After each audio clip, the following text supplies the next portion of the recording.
நண்பா இதுதான் வந்து பார்த்தோன்னா என்னுடைய ஓல்டு ஸ்குவாடு ஓகேங்களா. நான் இருக்கேன். எஸ்ஐ பாஸ் வந்து பார்த்தோன்னா உங்களுக்கு தெரியும், இஸ்மாயில் எம்டி ஷேக்கு, அப்புறம் எம்எஸ் பாண்டா, தென் வந்து பார்த்தோன்னாக்கா அவரோட ஃப்ரெண்டு இஸ்ரால் ஓகேங்களா. ஸோ எல்லாமே நம்ம சப்ஸ்கிரைபர் தான். ஒன்றா காஸ்டியூம் போட்டு நாங்கள் எல்லாமே பார்த்தோன்னா குரூப் எமௌண்ட் போடுவோம். அதுவும் எல்லாம் பார்த்தோன்னாக்கா ரேங்க் மேட்ச் போவோம். ரேங்க் மேட்ச்சில் எவன் கிடச்சாலுமே அடிச்சுட்டு எமௌண்ட் போகிறது மட்டும்தான். ஸோ இந்த அக்கௌண்ட்டில் வந்து பார்த்தோன்னா எனக்கு ஏகப்பட்ட சப்ஸ்கிரைபர்ஸ் இருந்தாங்க. என்னால் கணக்கே சொல்ல முடியாது கைஸ். அந்த அளவுக்கு வந்து பார்த்தோன்னா ஃபுல்லாக ஃபேஸ்புக் ஃப்ரெண்ட்ஸ் எல்லாருக்குமே நான் கொடுத்து வச்சுருந்தேன் ஓகேங்களா. ஸோ சத்தியமாக சொல்கிறேன், இந்த ஓல்டு மெமரிஸ்லாம் எப்பயோ போயிடுச்சு.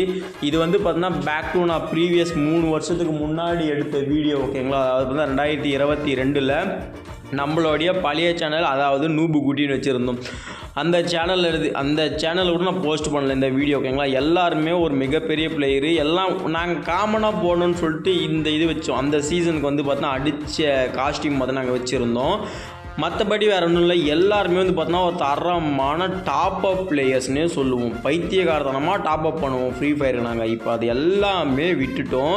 பட் இருந்தாலும் ஸ்டில் நம்ம சப்ஸ்கிரைபருக்கு எவ்வளோ டைமண்ட் ஆகுது அப்படின்னு சொல்லிட்டு இந்த நருட்டோ ஈவெண்ட் மட்டும் நான் ஸ்பின் பண்ணி காமிச்சினேன்பா. பட் எல்லாருமே போயிட்டாங்க. எல்லாருமே அவங்கவுங்க வேலையை பார்த்துட்டு ஐடி சேல் பண்ணிவிட்டு போயிட்டாங்க. நான் மட்டும்தான் சும்மா வந்து விளையாடிட்டு இருக்கேன். எல்லாம் உங்களுக்காக மட்டும்தான் கைஸ். உங்களுக்கு